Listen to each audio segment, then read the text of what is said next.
बिस्मिल्लाहिर्रहमानिर्रहीम। आज तक के मुअज़्ज़ज़ नाज़रीन अस्सलाम वालेकुम। अब किस नंबर 205 मुलाहिज़ा फरमाएं। मैं अपने दिलो दिमाग को हाज़िर नाज़र और नॉर्मल रखना चाहता था। अगर मैं उसके तसव्वुर में निकल जाता तो यादों का तूफ़ानी रेला मुझे अपने साथ बहा ले जाता। मैं किसी रेले में बहना नहीं चाहता था, किसी मेले में खोना नहीं चाहता था। इसलिए ज़रूरी था मैं अपने जज्बात पर कंट्रोल रखूँ। ये कंट्रोल हासिल करने के लिए मुझे साहिल की याद से हद इम्कान दूर रहना था और मैं इसी किस्म की कोशिश कर रहा था, गोया खुद को धोखा दे रहा था। साहिल तो मेरे जिस्म के एक एक सूद पर कुंदा थी। उसके मखमली लम्स ने मेरे तस्वुर को गोद रखा था। मैं उसको और उसके ख्याल को अपने अंदर से कैसे निकालता। ये तो बिल्कुल ऐसा होता जैसे कोई शख्स अपना दिलो दिमाग गुर्दे फेफड़े निकाल कर जिस्म से बाहर फेंक दे और फिर भी जिंदा रहे। मैं सिर्फ खुद को बहला रहा था। बहला और उम्मीद भी अजीब चीजें हैं। धोखे के दो खूबसूरत नाम जिनके सारे जीज कदरे आसान महसूस होने लगती है। और मैं भी इन्हीं सारों से काम चला रहा था। मेरी जिंदगी में बेपनाह जज्बाती मोड़ आए, लेकिन मैंने खुद को इतना बेबस और बेकरार कभी महसूस नहीं किया जो हाल साहिल की जुदाई ने किया था। मुझे ये तस्लीम करने में कोई यार नहीं कि मेरे लिए साहिल के बगैर जिंदगी का तसव्वुर महाल था। फरीद पाशा के जज्बाती कलिमात ने मुझे खासा दिलगीर कर दिया। मैंने उसकी कैफियत से निकलने के लिए गुफ्तगू का मौजू बदल दिया। पाशा साहब, आपने सिक्योरिटी गार्ड से पूछताछ कर ली? उसने इस वाक़े के बारे में क्या बताया है? फरीद पाशा ने मुझे बताया कि सिक्योरिटी गार्ड के मुताबिक वो हस्बे मामूल अपने कैबिन में मौजूद था कि उसे कोठी के अगली हिस्से में किसी गड़बड़ का एहसास हुआ। वो सूरत हाल जानने के लिए उस तरफ बढ़ा तो दीवार के नजदीक मोर पंख के पौधों के पास उसे दो हिवले नजर आए। उसने उन्हें ललकार कर रुकने को कहा, लेकिन वो रुके बगैर कोठी के अंदरूनी हिस्से की जानिब बढ़ गए। तब गार्ड ने उन्हें खौफजदा करने के लिए हवाई फायरिंग की। उसी लम्हे अकब से किसी ने उसकी कनपटी पर वार कर दिया। वो कटे हुए किसी शाह तीर की मानिंद जमीन पर जा गिरा। अजाम बाद मेरे होश दिलाने पर उसने आंख खोली। सिक्योरिटी गार्ड के बयान में मुझे दरोग गोई नजर आई। मैंने अपने शक की तस्दीक के लिए पाशा से पूछा, और कोठी के अंदर क्या वाक़या पेश आया? मैं उस वक्त वाशरूम में था। वो दोनों तुख में ना तस्दीक हमारे बेडरूम में दाखिल हुए। उन्होंने आते ही नाइला को काबू कर लिया। मैं नाइला की मुज़ाहमत की आवाज़ सुनकर वाशरूम से निकला तो एक अजीब मंजर मेरी निगाह के सामने था। दराज कामत यानी सिकंदर की मदद से दूसरा शख्स नाइला को बेडशीट में लपेट कर कंधे पर डाल रहा था। मुझे बेडरूम में मौजूद पाकर सिकंदर मेरी जानी पड़ा। मैंने उसकी आवाज़ और आंखों से उसे पहचान लिया। जब मैंने उसका नाम लेकर उसका रास्ता रोकने की कोशिश की तो सिकंदर मुझसे गुत्थम गुत्था हो गया। एक नाजुक मौके पर वो मुझ पर गालिब आ रहा था कि सिकंदर के साथी ने नाइला को बेड पर डालकर मेरा रुख किया और मेरे सर पर किसी वजनी आहनी शय से भरपूर ज़रब लगाई। मेरी आंखों के सामने सितारे नाचने लगे। इसी दौरान में नाइला चादर से अपना मुंह बाहर निकाल चुकी थी। उसने मुझ पर टूटने वाली क़यामत देखी तो उसके हल्क से एक दिल खराश चीख बरामद हुई। मेरी समाज से टकराने वाली वो आखिरी आवाज़ थी। उसके बाद मुझे कुछ होश न रहा। सर पर लगने वाली क़यामत खेज चोट ने मुझे दुनिया और माफिया से बेखबर कर दिया। उसने एक जुरजुरी ली और बात मुकम्मल करते हुए बोला, मैं नहीं जानता मेरे बेहोश होने के बाद इन्होंने नाइला के साथ क्या शुरू किया। उठा पटक की आवाज़ों से जब मेरी आंख खुली तो मैं अपना रिवाल्वर लेकर बेडरूम से बाहर आ गया। उसके बाद पेश आने वाले वाक़यात तुम्हारे सामने मैदान। उसके लहजे में बेहद दर्जा शुक्रगुजारी भरी हुई थी। तुमने बर वक्त मुदाखलत करके नाइला को अगवा होने से बचाया। मैं समझ नहीं पा रहा किस ज़बान और किन अल्फाज से तुम्हारा शुक्रिया अदा करूँ। आपको ये समझने और जानने की जरूरत भी नहीं पाशा साहब, मैंने गहरी संजीदगी से कहा, और वादा करें आइंदा आप इस हवाले से कोई जिक्र करके मुझे नादम नहीं करेंगे। मैं आपको अपना मोहसिन समझता हूँ और मोहसिनों पर एहसान नहीं किया जाता बल्कि उनके काम आकर अपना फर्ज अदा किया जाता है। मैं एक मरतबा फिर यही कहूँगा, मैंने कुछ भी नहीं किया, सिर्फ अपना फर्ज निभाया है। वो बेहद जज्बाती हो गया। मैं भी अपना फर्ज निभाऊंगा और इस तरह निभाऊंगा कि चौधरी नवाज़ अली की 7 पुश्तें कानों को हाथ लगा लगा कर याद करेंगी और आंसू बहाकर फरियाद करेंगी। मैं कल शाम से पहले तैयारी मुकम्मल कर लूंगा। इंशाअल्लाह परसों सुबह हम सैयदपुर रवाना हो जाएंगे। सैयदपुर में रहते हुए हम चौधरी नवाज़ अली की ईंट से ईंट बजा देंगे। वज़ारत वक़्फ़ करने के बाद हिजान खेज लहज में बोला, फैदान तुम मेरी बात का कोई गलत मतलब ना लेना। दखल उसे दिल से कह रहा हूँ, ये कोई बदला चुकाने वाली बात नहीं। तुमने मेरी नाइला को बचाया है। मैं तुम्हारी साहिल को सही सलामत चौधरी के कब्जे से निकाल कर तुम्हारे हवाले करूंगा।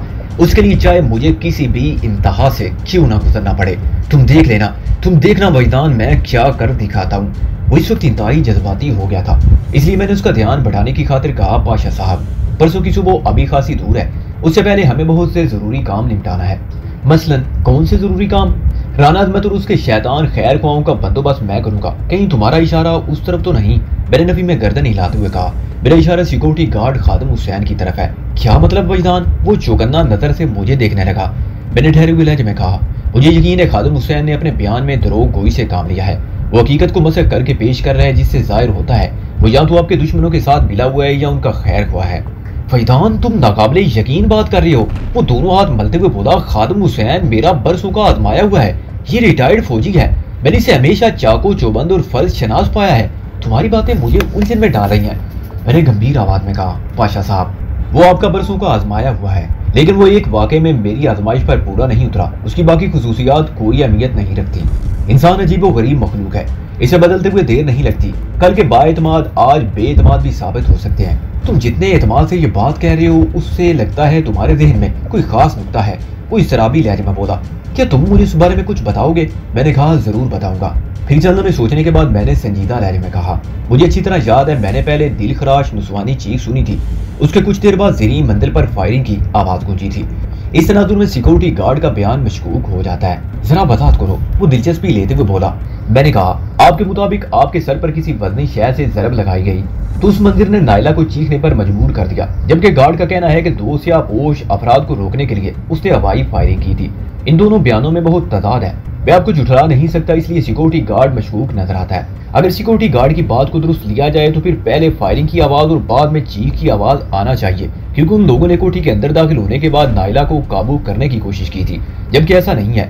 चीख की आवाज पहले बुलंद हुई और फायरिंग की आवाज बाद में उभरी। इसका एक ही मतलब है कि आपके बेहोश होने के बाद फायरिंग की गई है। उसकी आंखों में एक चमक सी नमूदार हुई। वो जल्दी से बोला, फैजान, क्या तुम्हें यकीन है तुमने फायरिंग की आवाज नायला की चीख के बाद सुनी थी? मुझे इस बात का 101% यकीन है, मैंने यकीन से कहा। वो पुरसोच अंदाज में बोला, अगर तुम्हारी बात को सच मान लिया जाए तो फिर सिक्योरिटी गार्ड की बेहोशी किस खाते में जाएगी?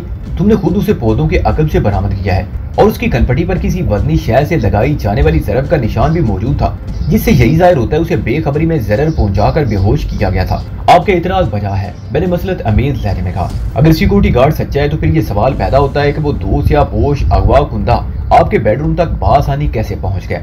क्या आप अपनी कोठी के अंदरूनी हिस्से में मौजूद तमाम कमरों के दरवाजे खुले छोड़कर सोते हैं? हरगिज नहीं। वो बड़ी शिद्दत से नफी में गर्दन चटकते हुए बोला, मैं सोने से पहले तमाम दरवाजे चेक करता हूँ। खास तौर पर हमारा बेडरूम तो जरूर लॉक किया जाता है। कोठी के अंदरूनी हिस्से में किसी से राब्ता करने के लिए इंटरकॉम सिस्टम मौजूद है। किसी हंगामी सूरत में मुझे बेडरूम में भी कॉल किया जा सकता है, जबकि सिक्योरिटी गार्ड ने इंतहाई हंगामी सूरत हाल में भी आपको इतला करने की कोशिश नहीं की। आपको इस बात पर गौर करना चाहिए कि अगवा कुंदगान ने आपके बेडरूम तक किस तरह रसाई हासिल की। वो तशवीशनाक लहजे में बोला, इस तनाजुर में तो खादिम हुसैन ही की तरफ शक जाता है। मैं भी उसे बुलाकर तुम्हारे सामने मैंने कतई कलामी करते हुए कहा, आप अभी उसे ना छेड़ें, उस पर बहुत सोच समझकर हाथ डालने की जरूरत है। अगर वो वाकई आपके दुश्मनों से मिला हुआ है तो कच्चा हाथ डालने से वो मोहतात हो जाएगा। आप उसे मेरे लिए छोड़ दें, मैं कल रात उस पर काम करूंगा, फिर दूध का दूध और पानी का पानी हो जाएगा। एक बात का ख्याल रहे, खादिम हुसैन को इस बात का शक नहीं होना चाहिए कि हम उसकी तरफ से मोहतात हो चुके हैं। तुम बेफिक्र हो जाओ, मैं उसके साथ नॉर्मल रवैया रखूंगा। एक फौरी ख्याल के तहत मैंने पूछा, पाशा साहब, क्या आपका बावर्ची अल्लाह दिखता कोई नशा वगैरह भी करता है? उसने चौंक कर मुझे देखा, तुम ये बात क्यों पूछ रहे हो? मैंने कहा, यहाँ कोठी में घंटे डेढ़ घंटे से मारामारी हो रही है और वो कहीं नजर नहीं आ रहा। आपने तो बताया था वो यहीं एक सर्वेंट क्वार्टर में रहता है। मैंने तुम्हें गलत नहीं बताया था, फरीद पाशा ने कहा। आज जुमेरात है, बल्कि अब तो जुमा शुरू हो चुका है। जुमेरात और जुमा की दरमियानी शब वो कोठी से गैर हाजिर रहता है। उसकी कोई खास वजह? फरीद पाशा ने बताया, यहाँ लाहौर में एक बहुत बड़े रूहानी बुजुर्ग वलीउल्लाह का मजार है जो दाता दरबार के नाम से मशहूर है। हजरत दाता गंजबख्श अली जवेरी रहमतुल्लाह के मजार पर जुमेरात की महफिली समा होती है। अल्लाह दीता रात दाता दरबार पर गुजारता है, ये उसका बरसों का मामूल है। मैंने भी कभी उसे मना नहीं किया। जहाँ से दिली सुकून और आंखों को ठंडक मिलती हो उसमें रुकावट नहीं बनना चाहिए। ये अल्लाह दीता तो बहुत ही दिलचस्प शख्सियत है। मैंने कहा, अगर मुझे कभी फुर्सत मिली तो मैं उससे तफसीली मुलाकात करूंगा। फरीद पाशा ने कहा, अल्लाह दीता देखने में किसका हुआ लगता है, मगर कभी कभी बड़ी मार्फत की बात करता है। तुम उससे बातचीत करके हैरान रह जाओगे। मैंने गुफ्तगू के मौजू को थोड़ा तब्दील करते हुए कहा, पाशा साहब, आपने सियापोशों की ताकुब में पूरी 6 गोलियां फायर कर डाली, मगर आसपास से किसी ने यहाँ झांकने की कोशिश नहीं की। आपकी फायरिंग से पहले सिक्योरिटी गार्ड की क्लाशनिकोव भी करी थी। आपके पड़ोसी अपने माहौल से इतने लाताल्लुक हैं। पहली बात तो यह है वैदान के मेरे पड़ोस की दोनों कोठियां आजकल खाली हैं, फरीद पाशा ने बताया। एक के मालिकान पिछले 2 हफ्तों से स्टेटस के आए हुए हैं और दूसरी कोठी बराए फरोख्त के झैल में खाली पड़ी है। दूसरे ये साहिब सरबत लोगों की रिहाइश का इलाका है। गुलबर्ग 3 और दूसरे पोश इलाकों में बसने वाले अपने काम से काम रखते हैं और दूसरों के मामलात में ख्वाह मुखार टांग अड़ाने की कोशिश नहीं करते। फिर पाशा ने दीवार गिर कलाक पर नजर डाली और एक तवील जमाई लेते हुए बोला, वैसे भी इस वक्त रात के 3 बजे हैं। वक्त गुजरने पर मुझे याद आया कि रात 1:30 बजे मैं डार्लिंग की असलियत जानने के लिए ची की कुव्वत को आजमाने में मसरूफ था। ज़ेरी मंजिल पर तेजी से बदलती हुई सूरत-ए-हाल ने मुझे नीचे आने पर मजबूर कर दिया और इस बात को लगभग 1.5 घंटा बीत चुका था। क्या डार्लिंग अब तक बेहोशी की हालत में टेबल पर पड़ी होगी? इस सवाल ने मुझे यकलख्त खड़ा होने पर मजबूर कर दिया। फरीद पाशा मेरी तरफ देखते हुए बोला, क्या हुआ वैतान? उसके इस्तफसार में गहरी तशवीश थी। मैं जरा ऊपर जा रहा हूँ, मैंने कदम बढ़ाते हुए कहा। खैरियत तो है? ऐसी क्या बात होगी, अभी आकर बताता हूँ। वह कोठी के अंदरूनी हिस्से से निकलकर खुशनुमा और तनादार जीने की जानिब बढ़ गया। बालाई मंजिल पर कदम रखने से पहले मुझे मालूम हो गया फरीद पाशा भी मेरे ताकुब में चला आया था। मैंने उसकी जानिब तवज्जो दिए बगैर उसके कमरे में कदम रख दिया जो शब बसरी के लिए मुझे दिया गया था। बेडरूम में कदमों से पहले मेरी निगाह दाखिल हो चुकी थी और ये निगाह कमरे में मौजूद हर शय को फरामोश करके सीधी उस मेज तक जा पहुंची जहाँ कुछ देर मैंने डार्लिंग को बेहोशी की हालत में छोड़ा था। वो मेज खाली था, डार्लिंग का वजूद उस पर कहीं नजर नहीं आ रहा था। इस मंजर ने मेरी निगाह को धचका पहुंचाया। एक बेनाम सी इज़्तिराब ने मेरे वजूद को अपने हिसार में ले लिया। मैं मुतलाशी नजर से बेडरूम के एक एक गोशे का जायजा लेने लगा। चंद लम्हात की तलाश से मुझे अंदाजा हो गया डार्लिंग इस मेज पर तो क्या इस कमरे में कहीं मौजूद नहीं। फिर ज़हन ने तशवीश के आलम में सोचा, ये पुरिसरार बिल्ली कहाँ चली गई।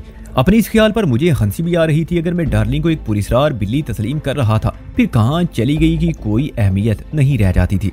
जो चीज इसरार से भरी हो वो कहीं भी किसी भी वक्त जा सकती है। अपने अकल में मुझे फरीद पाशा की आवाज सुनाई दी, वैतान तुम मुझे खासे परेशान नजर आ रहे हो, तुम्हें किस चीज की तलाश है? डार्लिंग की। बेइख्तियार मेरे मुंह से निकल गया, डार्लिंग? उसने हैरत से दोहराया, फिर उसे फौरन याद आ गया मैं किस डार्लिंग का जिक्र कर रहा हूँ और वो जल्दी से बोला, अच्छा तुम अपनी बिल्ली को ढूंढ रहे हो। कहाँ चली गई तुम्हारी वो चहेती बिल्ली? अगर मुझे ये मालूम होता डार्लिंग कहाँ चली गई है तो मैं उसे वहीं जाकर तलाश करता। उसने मेरी इस बात पर कोई तबसरा नहीं किया और डार्लिंग की तलाश में मेरा साथ देने लगा। अगले 15 मिनट में मैंने कोठी की हर उस जगह को देख लिया जहां डार्लिंग के पाए जाने के इम्कानात थे, मगर वो हमें कहीं ना मिली और ना ही उसका कोई सुराग हाथ आया। इसी तलाश में टहलते हुए हम सिक्योरिटी गार्ड के पास भी पहुंच गए। उसे डार्लिंग के बारे में इस्तफसार किया। उसके जवाब से मुझे मायूसी हुई। उसने डार्लिंग को कहीं आते जाते नहीं देखा था। मैंने सिक्योरिटी गार्ड खादिम हुसैन की आंखों में देखते हुए कहा, तुम थोड़ी देर पहले एक संगीन हादसे से गुजरे हो, अब तुम्हें आराम करना चाहिए। जो होना था वो हो चुका, अब वो लोग वापस नहीं आएंगे, तुम आराम से सो जाओ। मैं ठीक हूँ सर, वो मेरी जानिब देखते हुए बोला, बस जरा सा सर में दर्द है, ये तकलीफ काबिले बर्दाश्त है। फौज की मुलाजमत के दौरान में इससे कहीं ज्यादा बड़ी बड़ी चोटें आई हैं। मैं अगर सो गया तो ये फराइज में कोताही होगी। उसके लहजे में मुझे मक्कारी की बू आई। फरीद पाशा ने कहा, ठीक है, तुम इसी कैबिन में रहकर थोड़ा सा आराम कर लो और चौकन्ना नजर से गिरदोपेश का जायजा भी लेते रहो। सोने के लिए कल का दिन पड़ा है। पाशा के लहजे में रखाई वादे थी। हम गेट के पास से वापस कोठी के अंदरूनी हिस्से में आ गए। मेरे दिल में एक ही जुमले की गर्दान थी, डार्लिंग कहाँ गायब हो गई। डार्लिंग के गियाब से मुझे वो रात आ गई जब सुरमई रंगत वाली लैला ने मुझे तस्खीर किया था। मैं उसके उस बंगले में गुजारी हुई रात को जिंदगी भर फरामोश नहीं कर सकता था। पुरस्कार शक्तियों की मालिक नीलगरी ने वो रात लैला के जलूब में मुझे पिछाड़ा था और डार्लिंग आज ही की तरह गायब हो गई थी। तो क्या नीलगरी फिर कोई चमत्कार दिखाने वाली थी? इस सवाल ने मुझे जुर्जुरी लेने पर मजबूर कर दिया। मैं उस तजर्बे को किसी भी कीमत पर दोहराने के हक में नहीं था। बाद खुशगवार तजर्बात ऐसे होते हैं जिनके माँ बाप असरात, तलखी और संगीनियों के सिवा कुछ नहीं होता। उस रात तो लैला ने जामे उम्मीद नामी कुंदनी मशरूब की मदद से मुझे होशो खर्च से बेगाना करके कमजोर बना दिया। इसलिए नीलगरी बासानी मुझे शिकार करने में कामयाब हो गई। अब ऐसी कोई सूरत पेश नहीं आ सकती थी। दूध का जला छाछ भी फूंक फूंक कर पीता है। मैं एक कदम संभल कर उठाना चाहता था ताकि बुलंदी और पस्ती में इम्तियाज बाकी रहे। अचानक फरीद पाशा की आवाज ने मेरे ख्यालात का तसलसल तोड़ दिया। वो मुझसे पूछ रहा था, वैदान तुम किसी गहरी सोच में डूबे हुए हो, क्या तुम परेशान हो? हाँ मैं थोड़ा सा परेशान हूँ, मैंने साफ गोई का मुजाहरा करते हुए कहा। डार्लिंग की अचानक रोपोशी ने मुझे उलझन में डाल दिया है। मैं फरीद पाशा को यह नहीं बता सकता था कि डार्लिंग कोई आम बिल्ली नहीं बल्कि इसरारो मोद में लिपटा हुआ एक सिल्की थान है जिसकी एक एक तह में नाजोदाद की भूल भुलैया। इन पीच दर पीच भूल भुलैयों में इंसान खोता नहीं बल्कि फिसलता है और फिसल कर इस तरह चारों खाने चित होता है कि चश्मे फलक मुस्कुरा उठती है। उस हैरत अफरी और दिल नशी बिल्ली का इसरार मुझ पर खुलने ही वाला था कि वो मंजिर से गायब हो गई। मैं ये तफसील पाशा के सामने ला सकता था और ना ही लाना चाहता था। वो मुझे खामोश पाकर गंभीर आवाज में बोला, यार वैदान तुम्हारी हालत देखकर तो लगता है डार्लिंग की रूपोशी ने तुम्हें गहरे सदमे से दो चार कर दिया है। डार्लिंग की जुदाई ऐसा ही सितम ढाती है। मैंने मानी खेज लहजे में कहा, इस सिलसिले में मैं तुम्हारी क्या मदद कर सकता हूँ? कोई कुछ नहीं कर सकता, मैंने एक तवील सांस खारिज करते हुए कहा। वो जिस तरह गई है वैसे ही वापस भी आ जाएगी। क्या पहले भी वो इस किस्म की हरकत कर चुकी है? मैंने इस बात में गर्दन हिलाने पर इत्तफाक किया। वो बोला, फिर तो ज्यादा परेशानी की बात नहीं, तुम ऊपर जाकर आराम से सो जाओ, रात तो अब खत्म होने वाली है। तुम कल रात देर तक सोना ताकि फ्रेश होकर दुश्मनों का सामना कर सको। अब कई हवालों से हमारे दुश्मन मुश्तरक हो गए हैं, खास तौर पर सिकंदर और उसका एमपीए बाप लाला बशीर। अचानक मेरा ध्यान सदफ की तरफ चला गया। मैं फरीद पाशा के पास और सदफ नादिया की कोठी में ठहरी हुई थी। यहाँ पर तो इत्तफाकी सिकंदर से मेरी आंखें चार हो गई। वो कभी सोच भी नहीं सकता था कि फरीद की कोठी पर मुझ से सामना हो जाएगा, मगर सदफ को वो कोई भी नुकसान पहुंचा सकता था। सदफी ने रेस्टोरेंट में उसे सबसे ज्यादा रुसवा किया था। वो अपनी रुसवाई के बदले में कोई भी ओछा हथकंडा आजमा सकता था। अगर वो डीएसपी औरंगजेब खान की कोठी में दाखिल होने की जुरात नहीं कर सकता था, ताम ऐसे कमीन फितरत लोगों से कुछ बैद नहीं होता। और अब तो वो मुझे फरीद पाशा की कोठी में ना सिर्फ देख चुका था बल्कि अच्छी खासी दुर्गत भी बनवा कर गया था। उसकी जानिब से बहुत ज्यादा मोहतात रहने की जरूरत थी। मैंने फरीद पाशा को मुखातिब करते हुए कहा, क्या मैं आपका फोन इस्तेमाल कर सकता हूँ? इस कोठी की कोई भी शय इस्तेमाल करने के लिए तुम्हें मुझसे इजाजत लेने की जरूरत नहीं यार। फरीद पाशा गुफ्तगू के दौरान में कभी कभार कोई इंग्लिश का जुमला भी टांक दिया करता था। उसने पूछा, वैसे रात के आखिरी पहर तुम किसे फोन करने का इरादा रखते हो? मैं जरा सद्दफ और नादिया की खैरियत मालूम करना चाहता हूँ, मैंने कहा।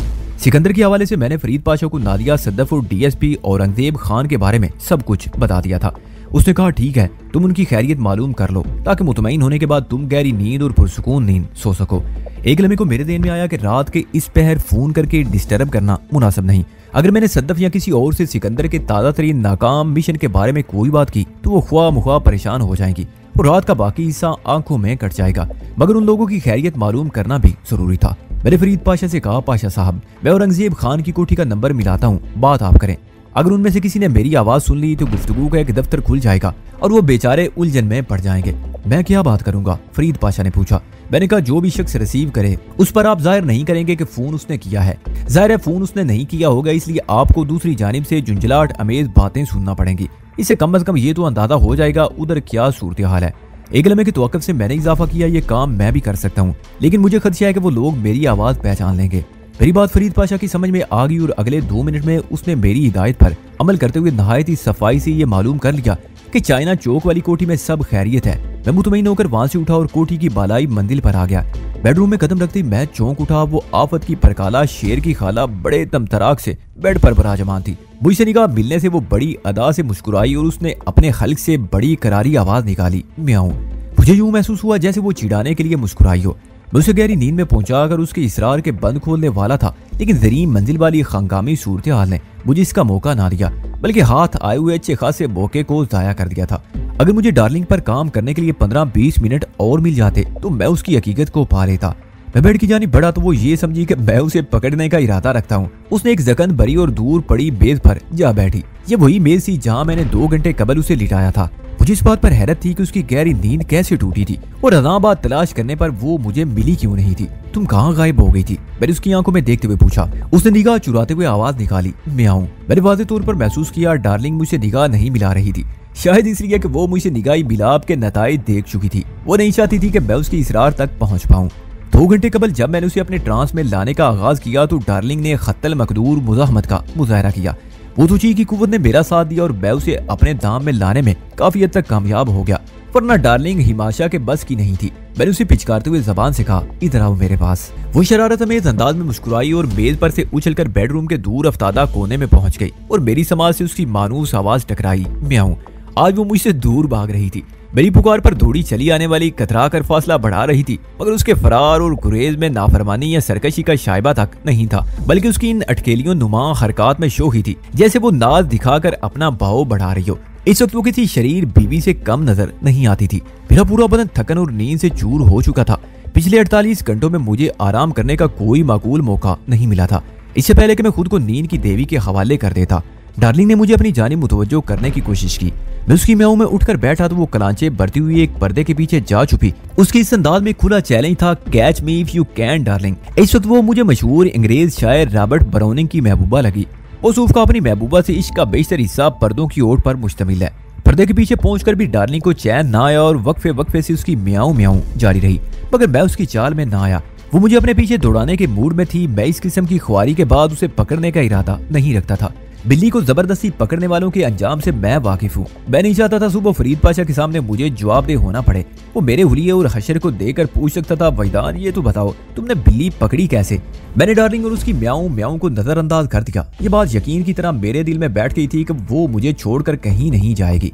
जब उसे मेरे करीब या आसपास ही रहना था तो फिर किसी और मुनासिब मौके पर उसे ट्राई किया जा सकता था। फिलहाल नींद पूरी करना और थकन उतारना ज्यादा जरूरी था। मैंने चंद गहरी सांसें लेकर बदन को ढीला छोड़ दिया, फिर अपने दिमाग को हिदायत दी मैं नहायत ही पुरसुकून मीठी और गहरी नींद सोऊंगा और जब तक मैं ज़हनी और जिस्मानी तौर पर फ्रेश नहीं हो जाता सोता रहूंगा। अलबत्ता अगर इस बेडरूम और इस कोठी में मेरी नींद के दौरान में कोई गैर मामूली वाकया पेश आया तो मेरी आंख फौरन खुल जाएगी। मैं सोने से कबल अपने दिमाग को मखसूस किस्म की हिदायत देने का आदी था और मेरे दिमाग ने कभी नाफरमानी नहीं की थी।